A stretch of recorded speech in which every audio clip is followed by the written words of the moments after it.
Hey friends, you're watching Brainstorm Acres. I'm Henry. Irene's going to be working in the greenhouse and making some tomato sauce. I'll be picking up little piles of dirt pushed up by the gophers. And at the end of the day, I'll need to put some propane tanks into the greenhouse and the utility building so that we don't freeze things there.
As you can see, it's Irene with BrainStormAcres, and I am back in the greenhouse again. And I've had a couple people comment that this sure looked messy and I probably should clean it up and all that kind of stuff. So I thought it was time to explain something. One of the things that you can do at the end of the season is, if you have something like a heated garage where it's not going to get down below freezing, or where it stays like in the 40s or 50s or something like that, you can rip up your tomato plants and hang them upside down, and they will ripen the tomatoes. And traditionally, for many, many years, that is what we have done. When the plants start to get shaggy at the end of the season, and you've got too many tomatoes, because Henry and I cannot eat green tomatoes, you got too many tomatoes that you don't want to waste them, but you don't, I don't want to eat them as green tomatoes. I don't want to waste them. So what am I doing with them? Well, for us, we don't have a place that's heated or semi-heated that we would want to hang these. We would literally have to put them in the house somewhere. I could, if we cleared out the utility building completely, possibly hang them in the corner in there, and I have done that before. It's a heck of a mess. I really don't like doing that because it's very messy. You always have leaves that fall off. You always have some fruit that falls off. You have to keep track of it so you don't let things rot. So for me this year, this was my best option. Instead of tearing up the plants by the roots and letting them ripen fruit somewhere else, we decided we would just let them go as long as they would in here while they were still alive. Now, you'll see that some of the parts of these plants are still green. For instance, when I trimmed back the basil this morning, there were actually new green leaves down there. Now, they weren't healthy-looking green leaves, but the plant is still trying to make leaves. It's still trying to do its thing. leaves are pretty toasted, but they are still drawing up moisture from the roots. There's still a little bit of photosynthesis going on in the stems and stuff like that. So what I can do is I can leave these here. And as I've mentioned before, they don't look pretty. They look pretty awful, as a matter of fact. But you know what? I really don't care. I have an incredibly busy fall this fall. In order for me to have some place to hang these tomato plants, I would have had to either clear out the utility building, which is not something on my list of things that I want to do anytime soon, because most of the stuff is not mine, and therefore I am not comfortable playing with it. I would have had to have decided to heat some other building, like my studio. I don't heat my studio except when I am down there. So if I need to do something where it's just too cold down there and my fingers are literally not functioning correctly, I turn on the wood stove. You know, there's plans that we might someday get a pellet stove installed down there, but it hasn't happened. And we also haven't had a chance to get pellets this fall. So my concern is even if I had a time to get that pellet stove installed, I would not waste the few bags of pellets that I have in the house, which is our main form of heating for the house. So it's a trade-off. I have an ugly greenhouse right now, and I don't care. Would I love it to be perfectly gorgeous with all my brassicas cooking away in here? Sure, I would. But I don't see anybody volunteering to come do that for me. So Henry's up to his armpits doing things. I'm up to mine doing things. And while the cat and dog are really cute, they're not very helpful when it comes to things like this. So this is my equivalent of ripping up the plants by the roots and hanging them upside down. I have, this morning, taken all the tomatoes that were in the kitchen that are paste tomatoes, and I have cut them in half, made sure everything was good. If there were any rotten spots that came off, they've all gone into a big pot, and it's starting to simmer on the stove. I have not skinned them. I have not seeded them. My current plan is to just cook them for a while, get them squishy, let them cool down. Tomorrow, we will run them, probably tomorrow, we will run them through the juicer and get the juice slash sauce out of there, and then we will cook it down. So in this pot here, this bucket here, I have a bunch of tomatoes that have started turning. Some of these, I got a couple of Amanda oranges in here that will be ready in just a few days, and this one will be ready in like 2 days. I have a one Godfather pepper, which I decided to take off because even though I've been covering the plants at night, they've started to drop their leaves. We are going to try and keep our pepper plants again over the winter. That worked very well for us this past winter, so we'll try it again. Last winter we lost a couple of the peppers, not the ones in this pot. There were another pot that I messed up and didn't get covered soon enough. They can sit under row covers in the corner in here for months. All I do is I put several of these covers over the top of them, and I make sure that they stay moist. Not wet, moist. I watch for bugs, because we did have, this past spring, got away from me a little bit, and I wound up with an aphid infestation in there. Yeah, a little bit. You're sitting there going, everything's frozen and I have aphids. Good, okay. Yeah. So that kind of stuff can happen. But all I'm doing this morning is I am taking off branches that are definitively done. I decided that it was time to remove the canary yellow because it just wasn't going to produce anymore. The plant really just was done. The red robin, on the other hand, is still really pumping out the fruit, and I harvested some ripe ones just the other day. The plant looks terrible, but the stem is still really green, and the tomatoes are still delicious, so I'm just going to let it go. I cut down the cucumber this morning because it got zapped the other night. We ran out of propane, and it got too cold. I had not seen any fruit setting on that in a while, so I was being kind of like overly optimistic. But I decided I'd let it set just in case, you know, we had a warm spell or something again and it was able to come back. Nah, it's not going to happen. So I did chop that guy down this morning. I now have an empty pot here that used to have a canary yellow tomato and a nasturtium, which also got too cold and really did, you know, freeze to death. So I now have an empty pot. I am leaving the labels in it to remind me what was in there. When it comes time to plant the next time around, I will remember that I had something from the nightshade family and a nasturtium. I'm not going to worry. In general, I don't worry about flowers in terms of contamination and stuff like that. I'm taking off some of the really dead nasturtium pieces, but I'm not worried about that too much. I was mostly going through and grabbing guys like this, who are already well on their way to being ripe, and tossing them in my bucket, and they will go, and I have a plastic server's tray, but like the busing trays that they use in restaurants, in the kitchen right now, that these will go into.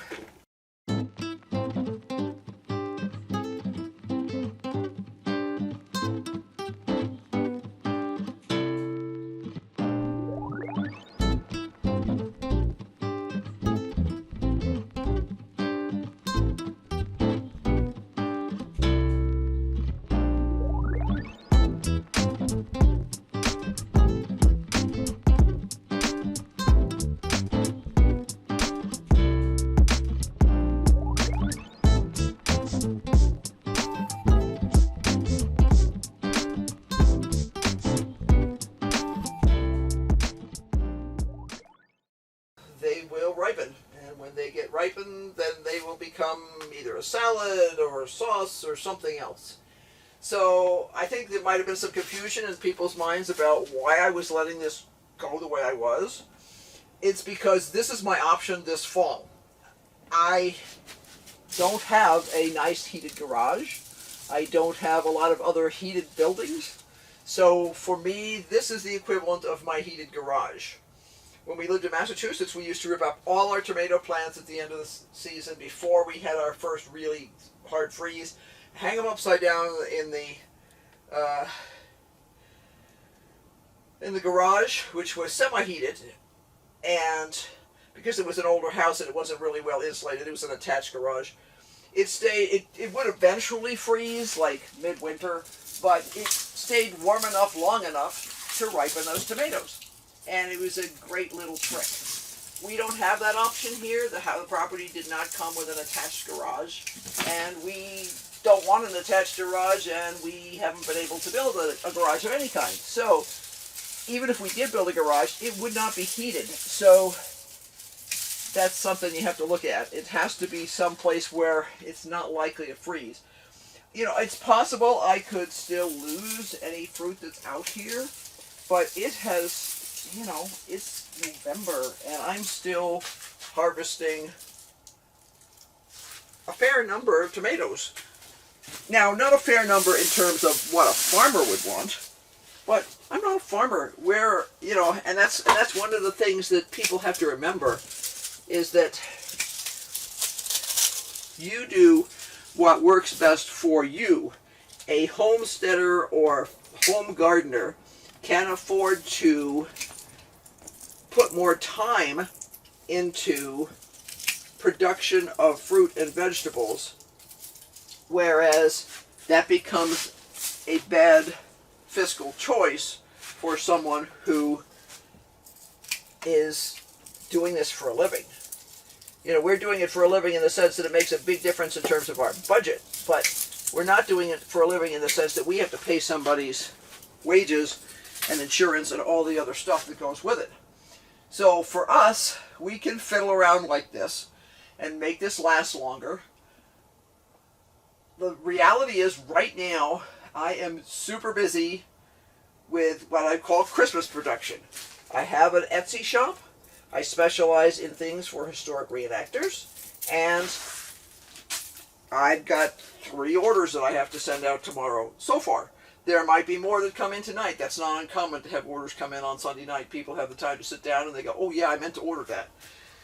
Well, we have a vet appointment tomorrow for Isa. She needs her regular checkup and some inoculations. So what we want to do is I'll have those packages packaged up tonight, and then tomorrow when we go to the vets, we'll drop off the packages somewhere along the line and save having to make another trip. And we'll also add in probably a trip to Sam's Club and any place else that we can think of along the way that makes sense. We try and stay way ahead of the curve in terms of running out of groceries here. Always have, actually, because we're remote enough that if the roads are closed, and I-40's been closed a couple of times recently because of car accidents, because of a snowstorm. It wasn't that bad a storm, it's just that people crashed into one another and the road was blocked in both directions. So, that's the only way for us to get east from here, or west very far, unless we go really around the barn. So, just thought I'd let everybody know what was actually going on in here. Like I say, there seemed like there was a little confusion.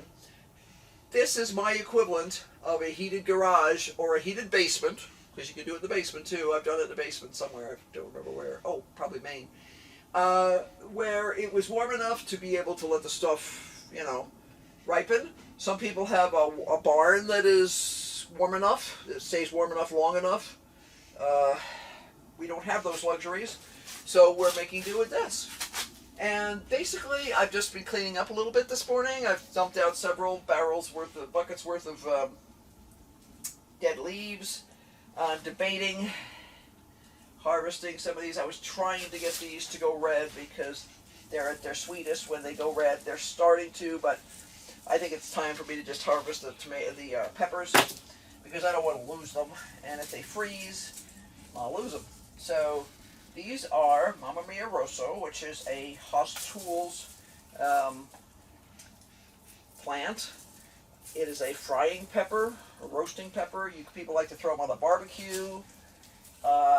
Henry we like to let them get red and then slice them up, seed them, and fry them.